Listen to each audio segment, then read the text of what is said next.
이게 이 정도 비율로 고정요율이 된다 그러면 중개사들 평균 행복지수가 올라갈 것 같아요. 진짜 이게 중개사들 사실 거래 하나 할 때마다 매번 우리는 협상을 해야 되니까 돈에 대해서. 네, 공인중개사 입장에서 공부할 이유가 없는 거죠. 어차피 뭐 소개시켜주고 중개수 보수밖에 못 받는데 내가 굳이 공부 열심히 하고 경험 쌓아가지고 그 분들한테 노하우를 알려줄 이유가 뭐가 있어? 라고 또 할 수도 있었던 거죠.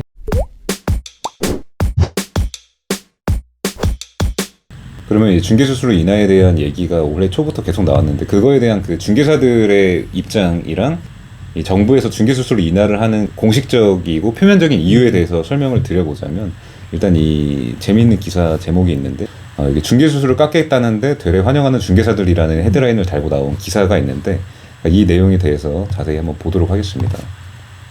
일단은 그 정부에서 이 부동산 중개 수수료를 인하하려고 하는 공식적이고 표면적인 입장은 지금 최근에 집값이 엄청나게 올라가면서 이제 9억이 넘는 아파트가 반 이상이 되게 된 거죠. 그러면서 이제 9억이 원래 고가주택이기 때문에 0.9% 그 최고 요율을 받아 왔었는데 더 이상 고가주택이 아니고 고가주택에 대한 기준을 높여야 된다. 그리고 중개 수수료도 그에 맞게 낮춰야 된다. 그 부동산 가격이 올라갔기 때문에 이런 내용의 민원이 한 3,300건 정도가 그 국토교통부에 접수가 돼서 이 국토교통부 차원에서 중개수수료 인하에 대한 개편안이 시작이 된 거다 이렇게 보시면 될 것 같습니다. 일단 결론부터 말씀드리면 이게 중개수수료 인하를 한다 그래서 우리 중개사 내부적으로 무조건 나쁜 게 아니에요. 사실은 이게 여러분들의 헤드라인만 보고 이게 판단을 쉽게 할 만한 내용은 아니고 자세히 들여다보고 이 사실은 부동산 중개업 관련돼서 일하고 있는 우리나라 국민들이 거의 100만 가까이 된다 이런 얘기 하잖아요. 네, 그렇죠. 중개 보조, 100만 가족이 중개 보조원까지 해서 그렇기 때문에 이 정부 입장에서도 사실 이 부동산 중개업 그렇죠. 종사자들도 생각을 안 할 수가 없거든요. 사실 국민 거의 50명 중에 한 명이기 때문에 그래서 사실 중개사들이 무조건 다 망하게끔 할 수는 없어요. 여러분들도 당연히 아시겠지만 그래서 이 헤드라인에 대해서 이렇게 그 중개수수료를 깎는다 이러면 이제 그동안 중개수수료에 대해서 불만을 갖고 있던 국민들은 좋아하겠지만 당연히 중개사들은 싫어할 텐데 근데 그거에 대해서 또 정부 내부적으로 많은 고민을 할 거지 않습니까? 근데 그거에 대한 그 방안이나 방향 그리고 뭐 결론에 대한 것들이 이 기사에 잘 나와 있는데 한번 보도록 하겠습니다. 이 기사의 굵은 글씨를 보면 그 9억에서 12억 구간이 신설이 되고 그 0.7% 고정요율 권고안이라고 나와 있는데 1안하고 2안에 공통적으로 나와 있는 내용이에요. 그러니까 3안 4안은 지금 현실화 되기 어려워 보인다고 많이 보이고 있고 그 국민들이 지지하는 바도 적은데 1안, 2안이 지금 좀 현실화가 되려고 하고 있는데 그 1안하고 2안이 공통적으로 갖고 있는 게 이 9억에서 12억 구간이 새로 생겼다. 근데 이게 0.7로 만들어졌다. 이렇게 보시면 될 것 같은데 이래서 사실 이게 표면적으로 볼 때는 원래는 0.9였는데 지금 0.7로 고정 요율을 낮췄다. 이 기사를 가지고 지금 헤드라인을 그렇게 잡고 있는 거예요, 사실은. 근데 우리 내부적으로 중개사들은 당연히 알지 않습니까? 지금 여기 또 밑에 나와 있는 피드백이 그런 내용인데 중개업계 0.9% 받아본 적 없다. 고정된다면 오히려 환영이다. 0.7 고정이면 환영이다. 이런 내용인 거죠. 이게 무조건 근데 다 0.7로 되는 건 아니고 세부적인 표에 따라 또 금액은 달라지지만 그 기존에는 그냥 9억 초과였으면 다 0.9% 통일이었는데 예, 지금은 이제 9억에서 12억 구간이 또 신설이 되고 그 위에 있는 구간들도 또 신설이 됐어요. 그거에 대해서 이따 표를 보면서 자세히 말씀드리도록 하겠습니다. 그래서 지금 중개사들이 이 중개수수료를 낮춘다는데도 반기는 이유가 대략 이런 거다 이렇게 보시면 될 것 같고 네, 그래서 정리해보자면 지금 이제 중개사들은 이 1안이랑 2안의 내용을 보고 중개업계의 반응은 의외로 평온하다. 일부 반기는 분위기도 있다. 그래서 중개사들도 중개수수료는 0.6 수준에서 부과되었다. 그동안. 그렇기 때문에 0.7로 고정이 되면 우리는 더 좋아질 수도 있다. 이렇게 보고 있다고 합니다. 그에 대해서 지금 이제 현직 그 중개사분들의 그 인터뷰를 한 내용이 있는데 잠실동에 있는 A 공인중개사 대표님은 상한이 0.9라고 하지만 0.9 달라고 하지도 않을 뿐더러 주는 사람도 없다. 그러니까 이게 지금 그 현실인 것 같아요, 중개업계. 강북에 있는 B 중개업소 실장님은 오히려 0.7을 제한을 하더라도 고정 요율이 된다면 우리 입장에서는 그게 더 낫다라고 하셨고 서로 얼굴 붉히고 싸울 일도 줄어들지 않겠냐라고 했는데 사실 이런 얘기가 많이 있었잖아요. 차라리 그냥 수수료 낮춰도 되니까 고정 요율 해주세요. 이런 얘기는 사실 예전부터 있었지 않습니까? 예, 우리도 무조건 우리가 무슨 0.9 받으려고 혈안이 돼 있는 사람들인 것처럼 막 기사에서 그동안 다뤄왔고 이러면은 중개사들 내부적으로도 아니 그럼 0.5든 0.4든 그냥 고정으로 해줘라. 우리도 아쉬운 소리 좀 안 하게. 이런 의견이 계속 있었는데. 예, 그렇죠. 정말로 간혹 가다가 그 정말 0.3, 0.4 주겠다고 떼쓰는 경우들 정말 네. 그런 거 한번 겪어보면 아 중개업을 과연 해야 되나 싶은 생각이 들 경우가 있거든요. 정말 고생 해가지고 너무너무 잘해줬는데 나 과거에 어떻게 했다? 또 심지어 어떤 얘기 다른 부동산에서는 0.2 준다고 하던데 내가 조금 더 생각해서 0.3 주는 거다. 뭐 그런 식으로 약간 비교하면서 또 협상을 하려고 하는 분들이 간혹가다 있었는데 그런 경험 한번 겪어본 중개사분들 같은 경우에는 싫죠, 진짜. 정말로 중개업을 하기 싫다는 생각이 뚝 진짜 그렇죠. 들거든요. 근데 거기에 이제 요율상 고정이 돼가지고 정말로 0.5 딱 이렇게 되면 얼마나 마음 편하겠습니까? 이게 이 정도 비율로 고정 요율이 된다 그러면 중개사들 평균 행복 지수가 네. 올라갈 것 같아요. 진짜 이게 중개사들 사실 거래 하나 할 때마다 매번 우리는 협상을 해야 되니까 돈에 대해서 네. 그게 진짜 사실 예민한 문제고 어렵거든요. 돈 얘기하는 게 우리도 더 달라 그러기 무슨 뭐 구걸하는 것도 아니고 네. 그냥 그 일한 거에 대해서는 그 응당한 대가를 받는 건데도 매번 협의를 해야 되고 이게 엄청나게 피곤한데 이렇게 그 고정이 되면 중개사들이 좋아질 수도 있을 것 같다 이렇게 보시면 될 것 같고 그래서 아까 말씀드린 것처럼 그 새로운 요율이 나오는 그 안들에 대해서 표로 나와 있는 자료를 보고 한번 이야기를 해보도록 하겠습니다.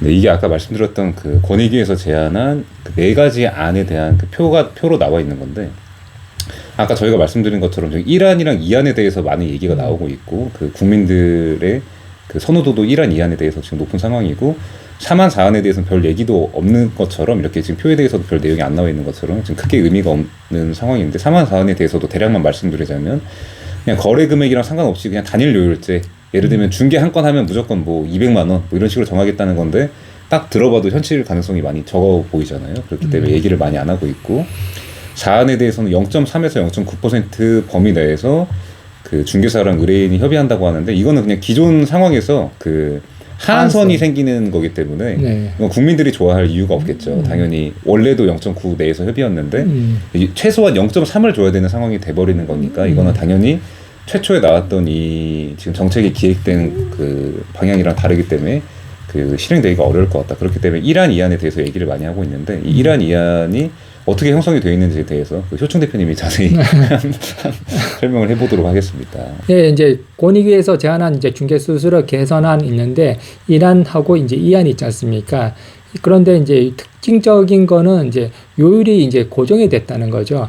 6억 원 이하면 0.5% 고정, 6억에서 9억 원 0.6% 고정, 그 다음에 9억에서 12억은 0.7% 고정, 그 다음에 더 올라가면 올라갈수록 요율이 낮아지면서 고정이 됐어요. 그런데 차이점은 뭐냐면 우리 양도세 계산하듯이 누진공제랑 가산이 이제 들어가 있는 겁니다. 그래서 6억에서 9억 구간 같은 경우에는 0.6 고정인데 사실상 마이너스 60만 원을 해주는 거고 그 0.7 같은 경우에는 마이너스 150만 원을 하는 거야. 그리고 여기는 도리어 반대로 플러스 210만 원을 해서 하는 거예요. 그래서 공제랑 가산이 동시에 있는 거죠. 예.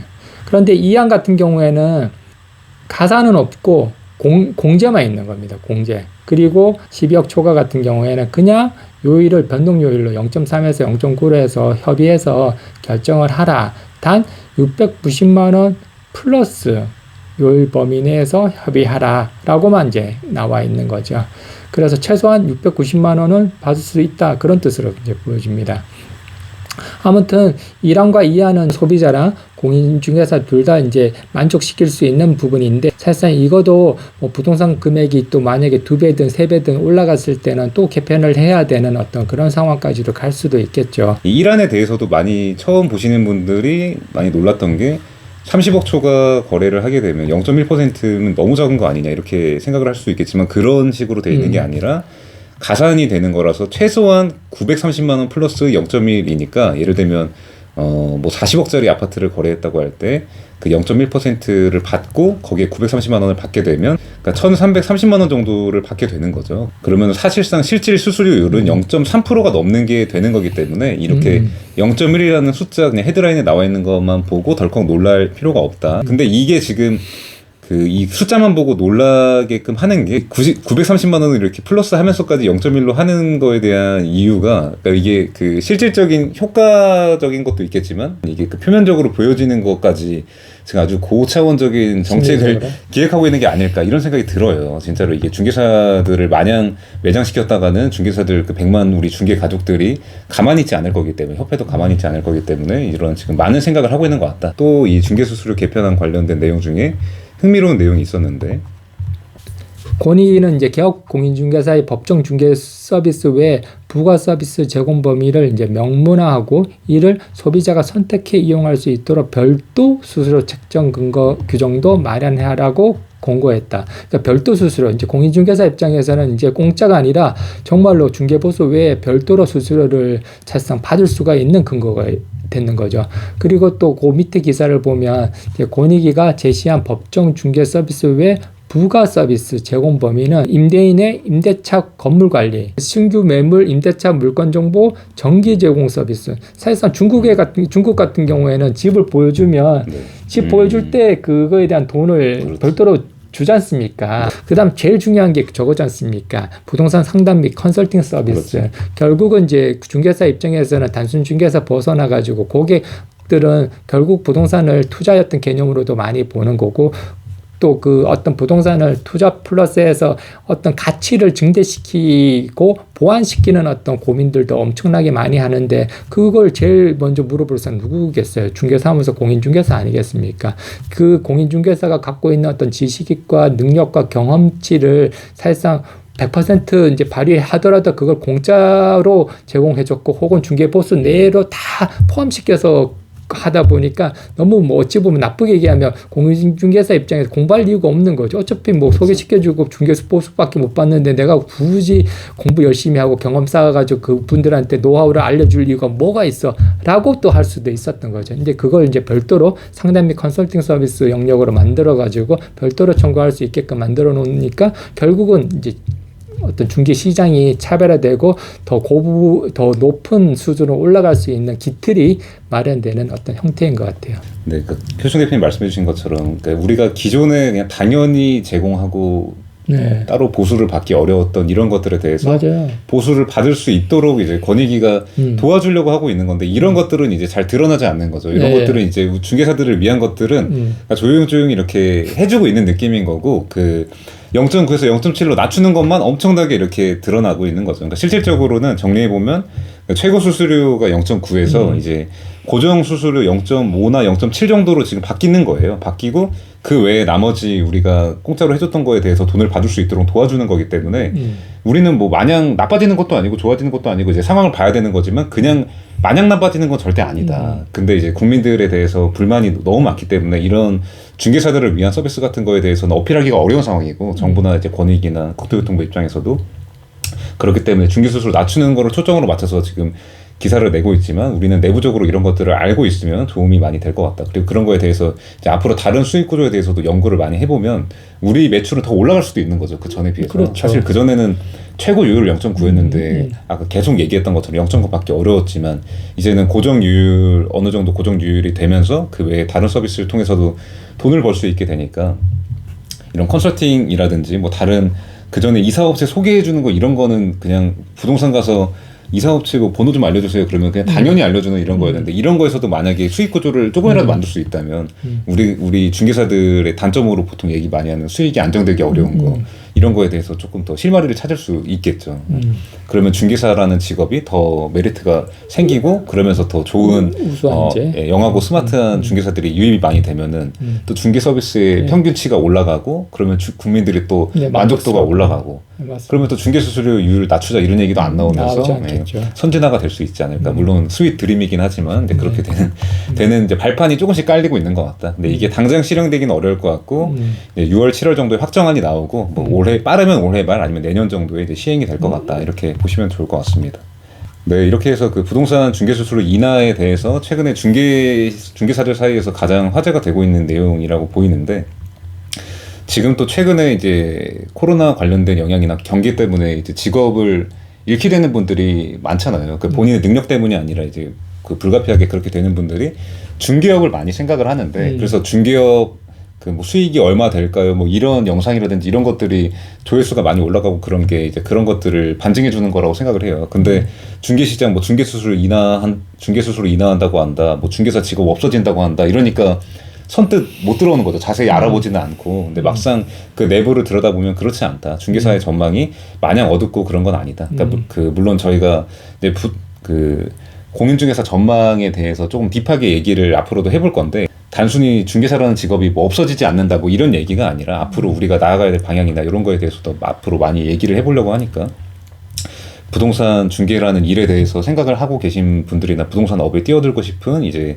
지금까지 중개업을 하지 않았던 분들은 그런 것들을 많이 참고해 주시고 이 중개사 일에 대해서 그 좀 적극 검토해보고 좋은 일이구나 그렇게 알아봐 주시면 감사할 것 같습니다. 그래야지 또 중개시장의 그 퀄리티가 그렇죠. 올라가고 서비스의 질이 올라가야 우리가 다 같이 살아남을 수 있는 그런 방법이기 때문에, 우리가 아무리 이렇게 제도적으로 만들어줘도 사실 중개사들 내부적으로 계속 저품질의 서비스를 제공하고 점점 더 나락으로 빠지고 이러면은 당연히 중개 시장이 밝을 수가 없겠죠. 아무리 정책적으로 도와준다 그래도. 그렇기 때문에 저희도 좋은 정보를 많이 제공해 드리려고 노력을 할 테니까 그런 것들 참고해 주셔서 좋은 중개 서비스를 제공할 수 있도록 우리 모두가 다 같이 한번 노력을 해보자 이렇게 생각해 주시면 좋을 것 같습니다. 하여튼 뭐 기본적으로 뭐 저희가 이제 새로운 뭐 항상 뭐 사업이든 어떤 일도 보면 뭐 세술은 이제 세부대에 담아야 된다 뭐 그런 얘기처럼 뭐 결국은 뭐 이 어떤 새로운 어떤 서비스를 만들어내는 데는 뭐 나이가 젊든 아니면 뭐 나이가 많더라도 다른 업에서 열심히 살다가 또 이렇게 들어와 가지고 새로운 일로서 중개사무소를 개설하시는 분들에 의해서 또 어떤 차별화된 서비스에 대한 어떤 욕구들이 더 많이 생길 수 있는 것 같아요. 그러다 보니까 새로운 분들이 계속적으로 이 공인중개사 시장에 진입되는 게 굉장히 중요한 것 같습니다. 그렇다고 물론 기존 공인중개사들이 잘못했다, 그들분이 떠나야 된다 그런 논리가 아니라 새로운 사람들이 계속 들어오면 당연히 이제 뭐 경쟁심도 생기는 거고, 그에 따라서 더 노력하는 모습 보다 보니까 아 나도 더 반성해야 되겠다, 더 좋아져야겠다 그런 생각들이 항상 들 수밖에 없는 거지 않습니까?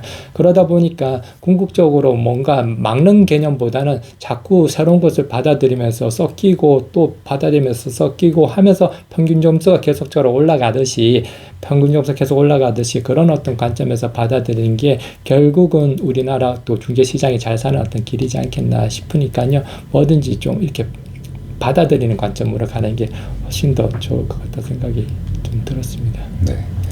네, 이렇게 해서 그 부동산 중개수수료 인하 관련된 그 뉴스들 보여드리면서 이야기하는 영상 마무리해 보도록 하고요. 다음에도 더 좋은 영상으로 부동산 중개 관련된 콘텐츠 더 좋은 내용 계속 돌려드릴 수 있도록 노력해 보도록 하겠습니다. 네, 감사합니다.